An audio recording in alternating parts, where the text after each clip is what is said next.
1, 2, 3. Good day, everybody, and welcome to The Literary Machine. I'm your host, K.O. Lynn. If you're unfamiliar with this podcast, I like to focus on stories from pop culture and analyze the effectiveness of the storytelling. I focus on both the positive and negative aspects and offer my own constructive input for the negative ones. I post a new episode every other Wednesday. Subscribe to my website to be notified when the next episode is available. You can also find The Literary Machine on iHeartRadio and Spotify. I'm actually exploring streaming video games so that I can do both live deconstructions and share in my love for certain video game stories. Follow me on YouTube or Twitter to be notified when those streams start. Links will be below.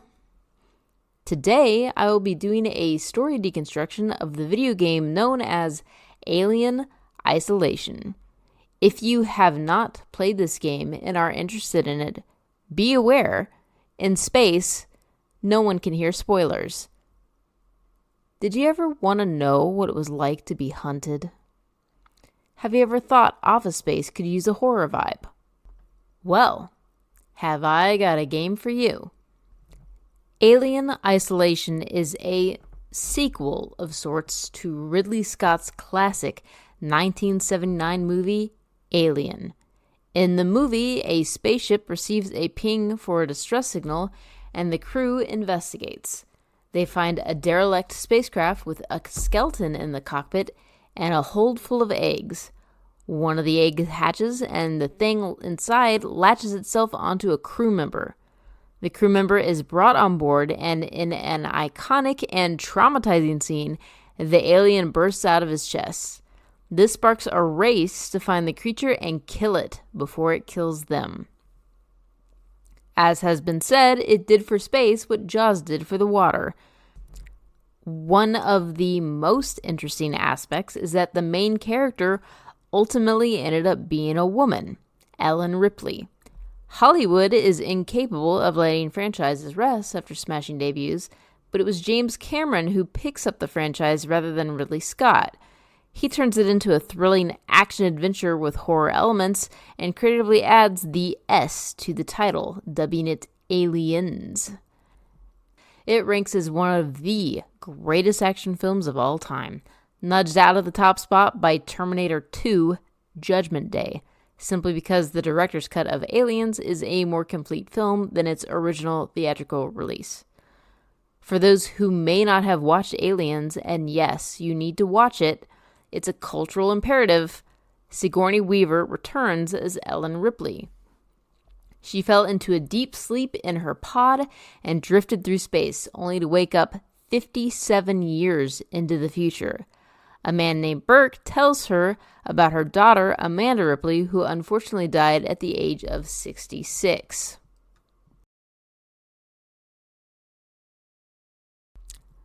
This is where the inspiration for this game comes in. Alien Isolation follows Amanda Ripley and takes place during that 57-year interim. She's an engineer who apparently works on contract for Weyland-Yutani, the same company that employed her mother. This is her story in her quest to find her mother, or at least find out what happened to her. The game released in 2014 and was created by Creative Assembly and published by Sega. There's a little-known video game review website by the name of IGN that reviewed the game and gave it a 5.9 out of 10, much to the fury of the game's fans. It's thought that the review depressed the sales enough that there will never be a follow-up sequel, but it seemed to do well enough by word of mouth. Now, the game industry has not had much luck with Alien games, largely because they fail to capture the utter horror and terror that the first two movies inspire. Enter Alien Isolation, which sought to recreate not only the horror and the terror, but the 80s retro view of the future. The game is considered wildly successful in that regard, and will forever be the standard that future Alien games are held against. Now, while I have given you the initial setup for the game, I do like to give a brief summary of what happens. The game starts with a man named Samuels telling Amanda that a black box flight recorder from her mother's ship, the Nostromo, was found. Weyland-Yutani is sending in an extraction team to recover the data because the incident of the Nostromo disappearing was a huge financial hole. Samuels offers Amanda a place on the extraction team. She takes it, naturally, because she wants to know what happened to her mother. The crew wake up from hypersleep, and the ship they're on is trying to dock with a huge space station called Sevastopol. Unfortunately, they're forced to get in their spacesuits and spacewalk. There's an explosion, Amanda loses her two companions, Samuels and Taylor, and she has to start making her way through Sevastopol alone. I just want it noted that the name Sevastopol is actually a real city in Ukraine called Sevastopol, but the dialogue in the game calls it Sevastopol, so don't at me. Given that the experience is meant to replicate Alien, I don't think it's too shocking to find out that an alien has gotten loose on Sevastopol. Turns out, the team that found the flight recorder decided to trace the distress signal that the Nostromo picked up to LV-426, the planet with the derelict spaceship. One of them catches a facehugger with their face, and then they go to Sevastopol and sneak her past quarantine to get her treated by a doctor, and then all hell breaks loose. This happened about 2 weeks or so before Amanda and her crew show up, so they board right in the middle of this party. Now, I tend to vary up when I do the positives and negatives of the medium, and this time I'd like to start with at least some of the positives first, namely the atmosphere of the game. Given that I have not spoken with the developers, I can't know this for a certainty, but I do believe the main point of Alien Isolation is to give the audience a certain kind of experience. They wanted to show firsthand what it would be like to be trapped on a space station with a xenomorph. And the best medium to get that across is a video game. This is what video games are for, to craft experiences. Now, this isn't to say that cinematic games are bad. They're not bad. I love cinematic games with strong stories. The stories are most often why I'm playing, but cinematic games rely heavily on cutscenes to draw you into the game, which is very film-based. I mean, The Last of Us is a perfect example, being a very strong video game story that easily translates into a TV show. It doesn't really rely on the actual interactivity that games are built for. Alien Isolation is a game built for interactivity. It doesn't fly without it. From the moment Amanda, and specifically you the player, get on board Sevastopol, it's dripping with atmosphere. The station is dark, doors are locked, and systems are already going awry. Lights flicker or they pop on rather forcefully. At first, it's empty. You don't see anyone. You don't hear anyone. The place feels abandoned. In true horror fashion, there's not much in the way of music. There is no ambience. It's just quiet. But you can hear odd sounds that go bump in the night. Things squeak and creak. The station's various systems produce odd sounds that can startle you in the dead quiet. There are oscillating openings to vents that react when you walk close, which can trigger all kinds of nasty flashbacks to Captain Dallas's fate. Whew. The environment of Sevastopol is incredible. The game devs have so meticulously recreated the interior of the Nostromo that I have little doubt that they lived and breathed the Alien movie for months on end. And yet, Alien showcases one spaceship. Aliens gives a broader view of space stations and ground bases, but the sets are constrained to a single room here or there. The designs and modelers in Creative Assembly did an amazing job of filling the gaps of their knowledge and making every single room within Sevastopol have the same retro style with beige couches, hard plastic rounded desks, and steely gray walls seamlessly. The space station is so wonderfully detailed, with parts for crafting here or there, that it's begging to be explored. Another neat feature that you can find in and around Sevastopol are old recordings from the crew of the Nostromo. The game happily insinuates that the Nostromo made stops at the station during its long history, and there are communique from the crew. Creative Assembly was actually able to get Sigourney Weaver and most of the rest of the alien crew back for a few voiceover passages, which feels like they bring the characters straight back to life. It's a cool detail that demands to be found. Switching to another aspect of the atmosphere, the people you encounter. The first people that Amanda even sees, she sees from a distance as they run from one formerly locked area to another, which locks behind them. Her first real encounter with another person starts with him putting a gun to her head and ordering her around. She has to do some fast talking and eventually teams up with the guy when she offers him a place on the ship. He gives her the lowdown.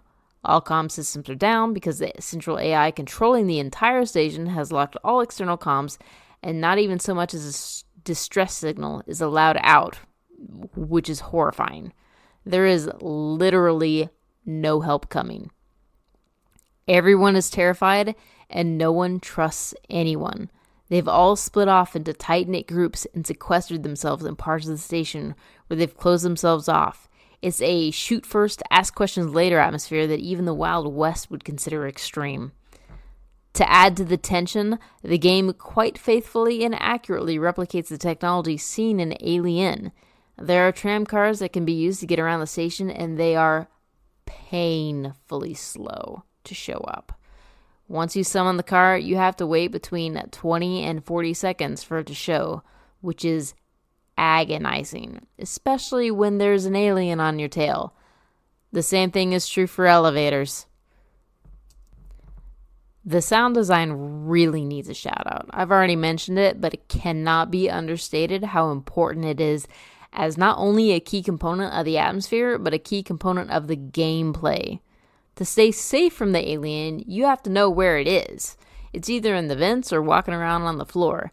In the vents, it's unmistakably thumping around above you, but the sounds are a bit nebulous, so you have no idea if it's about to drop on top of your head or if it's a ways away from you. When on the ground, its footsteps are heavy and plodding, and the sound design is such that you can tell if it's behind you or the footsteps are receding away. If it catches sight of you, it hisses like a cobra about to strike, but if you're quick enough and duck out of sight, it won't immediately charge you. When there is no escape, it unleashes a terrifyingly shrill scream and quickly covers the distance between you and it. It's impossible to outrun it, so you have to keep an ear out while navigating the station and be prepared for its eventual appearance. It's not only the alien on the station you need to hear for. There are humans who have lines of dialogue and will cough. You can listen in to hear if they might be friendly or hostile, but 9 times out of 10 they're hostile. If a hostile human catches sight of you, they shoot. If the alien is in the vicinity, it drops down and immediately wreaks havoc, killing everyone dumb enough not to take cover. And yes, guns are kind of horrible to have. You can kill your fellow humans and the androids wandering around, but the alien is totally and utterly invincible. You shoot at your own risk of attracting the alien's attention.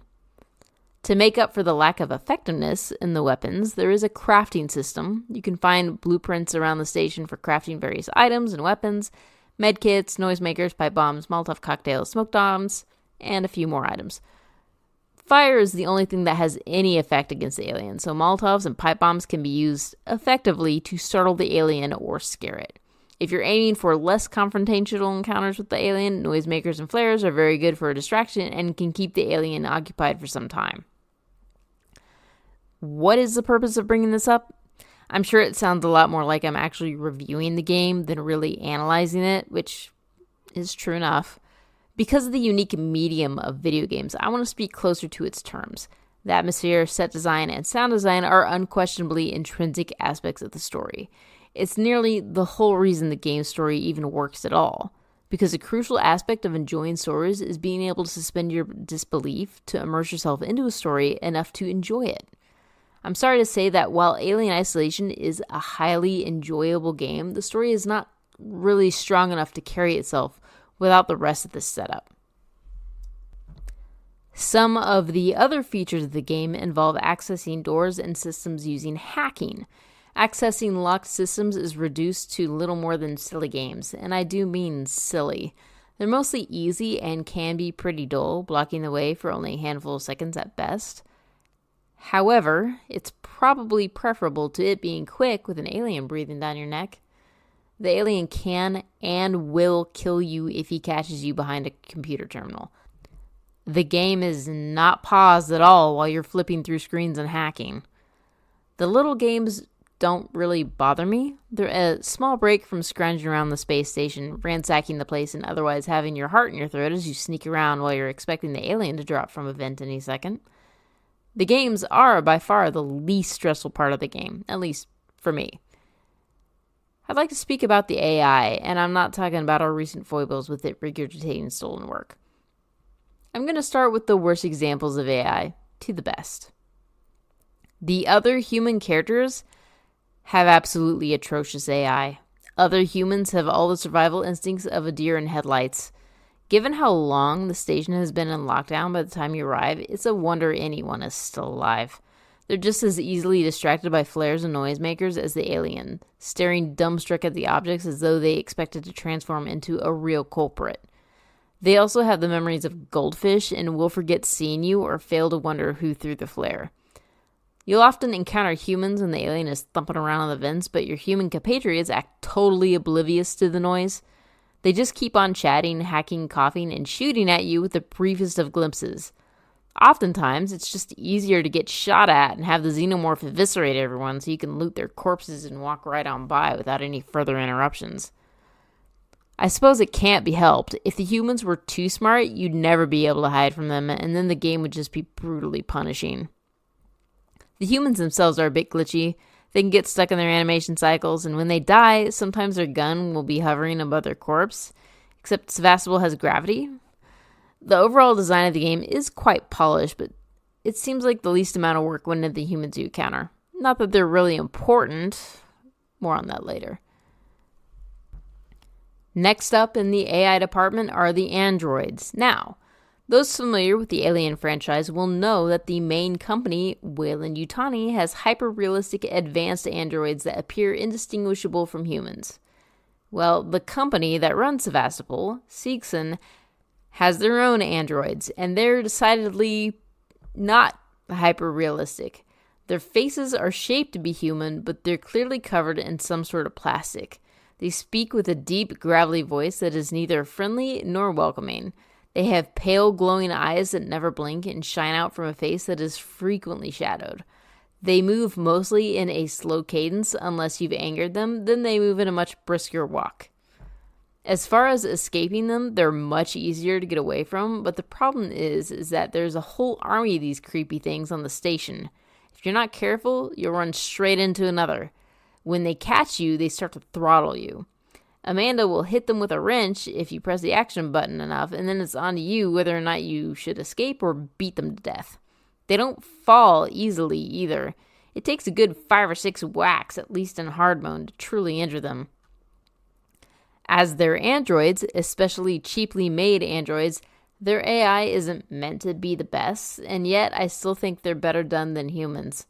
Some of the androids won't be bothered by your presence, but if you do something they don't approve of, or they can turn on you in a heartbeat, and you'll stay in high alert mode as long as you're in the area. Oftentimes, when you're confronted with the androids, the alien isn't around and you can blast them to your heart's content, but that tends to vary in the later stages of the game. You get too laissez-faire killing androids, and the alien will kill you. The issue with the androids is that there are a lot of them. Much like zombie games, there aren't always enough bullets for all of them, so you have to start getting creative. It's often easiest to run and dodge them or set traps for them to walk into. EMPs and pipe bombs are your friends. Finally, let's talk about the crown jewel of the game, the alien and its AI. The design of the alien itself pays tribute to H.R. Giger's original design. Further, as far as alien isolation is concerned, the first Alien movie is canon with perhaps snippets taken from Aliens, but otherwise it ignores the whole rest of the Alien universe. So it's just the single morph with facehuggers. All of the spit and polish went into the Alien AI. The developers wanted the alien to feel genuinely threatening. It's not enough that it's a one-shot kill. After all, if the alien has a set path it walks, like most enemy soldiers in video games, then it's just a matter of being patient and taking your chances. Oh no. What the alien does is almost entirely random. It will start walking in one direction and then turn back around and walk the other way. It will jump up into the vents and randomly drop down. That isn't to say it's entirely unpredictable. If a sound is made, it's bound to come down and investigate. So you essentially have to crawl everywhere to minimize the sound you make. It's exploring the space station almost as thoroughly as you in its pursuit of fresh meat. Even more horrifying, it can learn. If you use items like noisemakers or flares too often to distract it, they become less effective over time. The alien will be drawn to it less and will be transfixed it in a continually decreasing manner. The flamethrower also becomes less effective over time, and you need to use an increasing amount of fuel to chase it away. Worse yet, still, it starts to learn your patterns. If you try to hide too much, whether it's in the cupboards, under desks, and lockers, it will start checking them. It really is best to just keep moving, but with the alien almost always nearby in certain sections, it keeps your heart racing. The stretches of the game where you and the alien are playing hide and seek are intense, stressful, and time-consuming.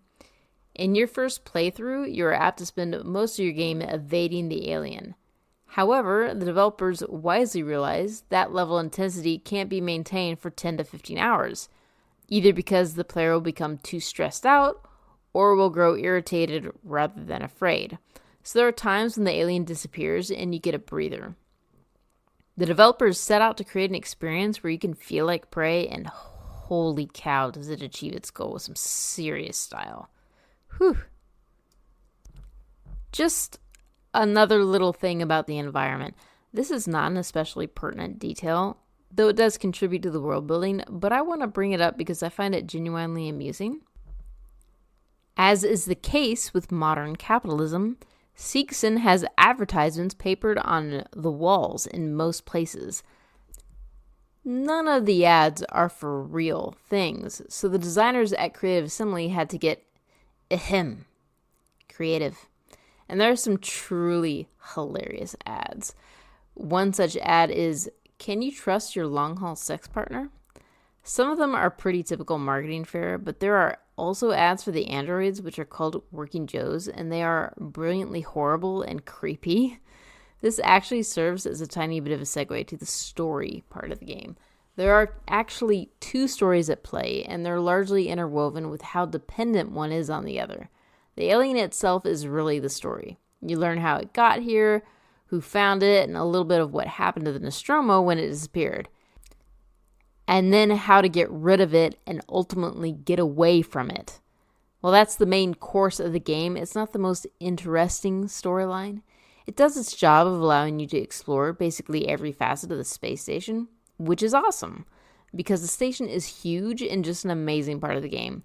But watch any alien movie and the story is about the same with a few different variables changed around. When I opened this podcast, I made a joke about Office Space with a horror vibe. The second storyline is about Sevastopol as a station and Seegson, the company that controls it. Weyland-Yutani is the big bad company that is basically behind all the evil in the movies. No matter how many times they fail, they still try to get that damn alien specimen. Seegson is the main lore edition by Creative Assembly, and it's a lower tier company that is a direct competitor to Weyland-Yutani. Its cheaply manufactured androids are meant to compete with Weyland-Yutani's human-like androids. A very popular storytelling method in video games is to have tape recordings and letters or emails dropped here and there for the player to find. It's an indirect method where you learn about the lore, the setting, the people, the history, and in this case, a company. Games such as Amnesia: The Dark Descent and BioShock Infinite have been very successful at employing this. It's a more subtle way to impart the story and forces the player to have to put the pieces together themselves in order to understand it. What the story suggests is that Seegson is a cheap company that skimps on everything that matters: the marketing, the product, and the labor. One of the more notorious characters living on the station is a man named Ransom, who sends numerous amounts of messages blackmailing people, threatening them, and belittling them. Look, all the other creative energy went toward the alien and the space station. Let's cut him a break on the name. Ransom is an executive at the station pulling in the big bucks, so it appears he has virtually everyone under his thumb, even if he's not specifically calling the shots around the station. All of the puzzle pieces point to a company that's desperately trying to stay relevant in a market that's dominated by Weyland-Yutani, and they have a history of poor decision-making. Ransom honestly said it best when he was communicating to an underling about the Working Joe androids. I hired you because you were the cheapest, not the best. Find a way to bring these costs down. Ain't that so much a corporate attitude in a nutshell? They clearly had no market researchers, or if they did, they summarily fired them for being annoying about what their research actually shows. Pretty sure the consumer does not want imitation androids that fall a bit into the uncanny valley and have rough, deep, and non-emotive voices. I find the story about the company and Sevastopol pretty enthralling. It's a very interesting take on what might happen should humanity ever get to space and create colony ships. It's also a great way to tell the story and encourage players to explore the space station even more. I do have a pretty minor complaint, but when I coupled with the next point I hit, it could be construed as significant. Now, we read these names on these messages of these people: Hughes, Smythe, Ransom, etc. But Amanda never runs into any of them. We run into Colonial Marshal Waits, but that's it. All the corporate brass have done disappeared. There are hints in the environment that some of the bodies you find are them. Also, you see Hughes die right in front of your eyes, but Amanda never gets to speak with any of them. I think that's a missed opportunity for a number of reasons. One of the less minor reasons is that it would serve to continue to expand on the Sevastopol story, but the story itself is already quite strong. More significantly, it would have expanded on Amanda herself. Amanda is my biggest gripe with Alien Isolation. Now, I have no problem with Amanda existing. Her voice actress is good. She's intelligent, resourceful, courageous, and considerate. But unfortunately, she can't be a strong female character because that would require her to have a character arc. Amanda does not have a character arc. She does not grow at all during the game. She is exactly the same from beginning to end. The game works because she is a vehicle for the player to experience the game. That is her role. And because she's a vehicle for the player to experience the entirety of the station that the game has to offer, she's always willing to head into dangerous territory. No hesitation. When Marshal Waite starts talking about a plan, she just immediately jumps in and says, "Whatever's happening, I want in." Yet just a few hours prior, she had to sneak through the hospital wing and a harrowing experience that left her near tears. If the game developers had wanted to humanize her a little bit, maybe they could have had a scene where Marshal Waits gathers everyone and is like, "I need a volunteer for someone to act as bait for the alien." Then, when everyone is understandably silent, he picks Amanda. Then she can say, "What? Why me?" He can say, "Because you're an engineer. You've already snuck around the hospital wing and survived. My plan to trap the alien would be easier with someone who knows what they're doing." Amanda can say, "Oh no. No. Forget it. I've already risked my life enough." He says, "This is our one chance to catch the damn thing. If we don't, everyone will die." Then she says, "Fine, but I want more protection." He says, "Look, we have a flamethrower. That should be enough to keep the alien at bay." It's just a few extra lines of dialogue, but that would have gone so much further toward humanizing Ripley as a character and giving her even the barest hint of a character arc. Now, in first-person video games, I generally prefer protagonists who can speak. For a long time in gaming, there was a trend of having a mute main character. The reason for this is that it's easier for the player to insert themselves into a character and play the hero. My issue with this is cognitive dissonance. I can't speak directly with the people who are ordering me around, so there's not even so much as token resistance to things that I blatantly don't want to do. Yet I'm forced to do the game's bidding without complaint. That sometimes rubs me the wrong way. With a protagonist who has a voice, they can offer that kind of resistance and make the player feel a bit more connected, perhaps. But it doesn't matter if they have a voice if the game developers don't write them an effective script to use it. Amanda gets betrayed a few times, even by one of the people she boarded the ship with, and she barely has a reaction to it. One time, she almost instantly forgives him, and the other time, it doesn't even really register. Granted, there was a lot going on during the second time, but she doesn't even get a chance to acknowledge it. As far as the game is concerned, that's just one event crossed off, and now on to the next one. Another thing related to learning about Sevastopol through all the messages and recordings lit around the station, Amanda never says a word about any of it. She doesn't have any snarky comments about how crappy management is. She doesn't mumble to herself about plot developments. She is completely and totally silent with regard to half the story. That really only further exemplifies her character as a vehicle than a real character. I have similar complaints about the rest of the cast.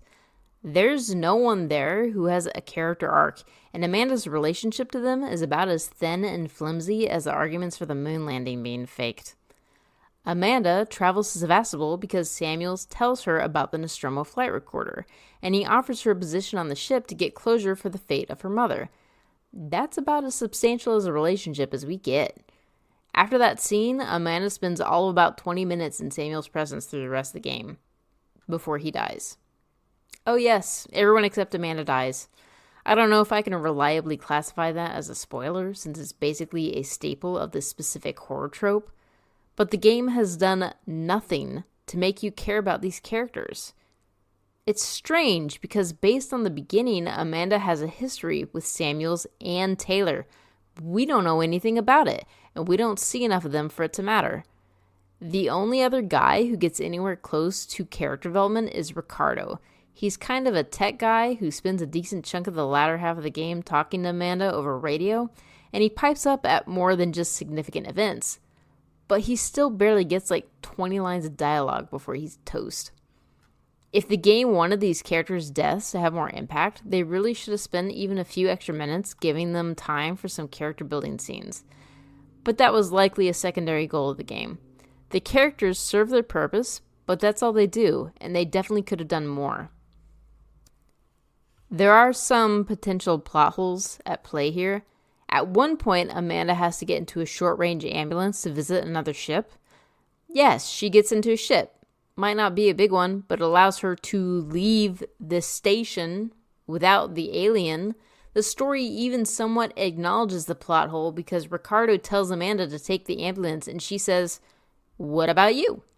Yes, Ricardo, what about you? This is a chance to get off the damn spaceship. Who cares if it's short range?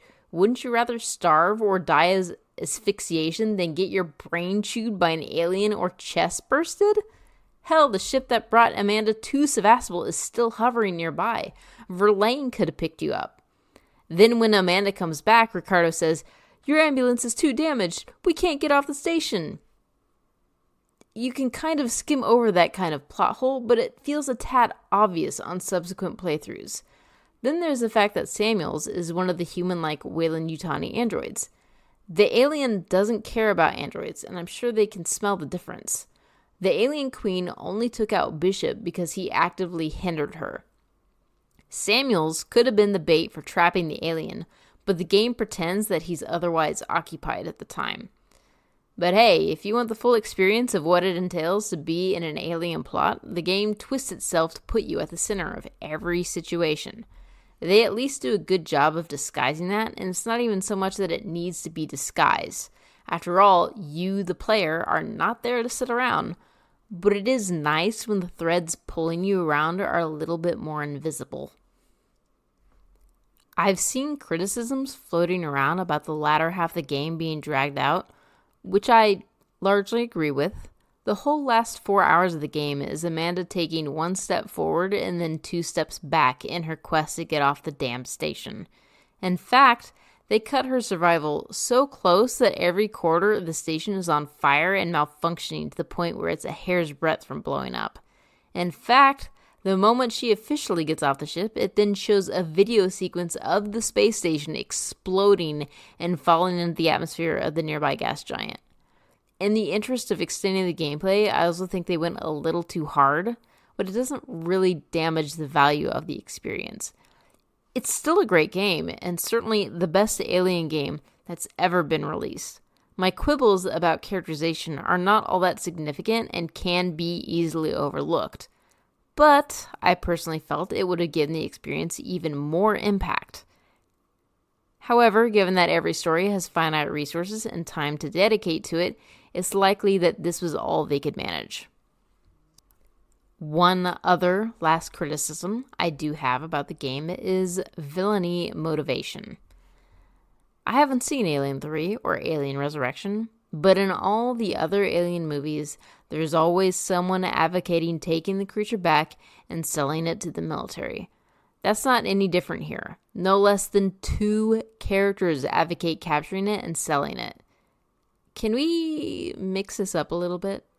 At this point, the villain's motivation can practically be copy-pasted with each new installment. How has no one started a cult around the alien yet? I realize that usually the alien is pretty quick to rampage through and kill everyone, but it's been on Sevastopol for 2 weeks. Someone was bound to start worshipping it and sacrificing people to it in the hopes they can spare themselves the same fate. Obviously, it wouldn't save them, because aliens are predatory animals with no ability to reason, but it'd be a nice change of pace. All that said, Alien Isolation is one hell of a creative effort. I applaud the devs for all their hard work, and especially for their attention to detail with regard to the world building and the seeks inside of the story. That's it for this episode. I hope you all enjoyed it.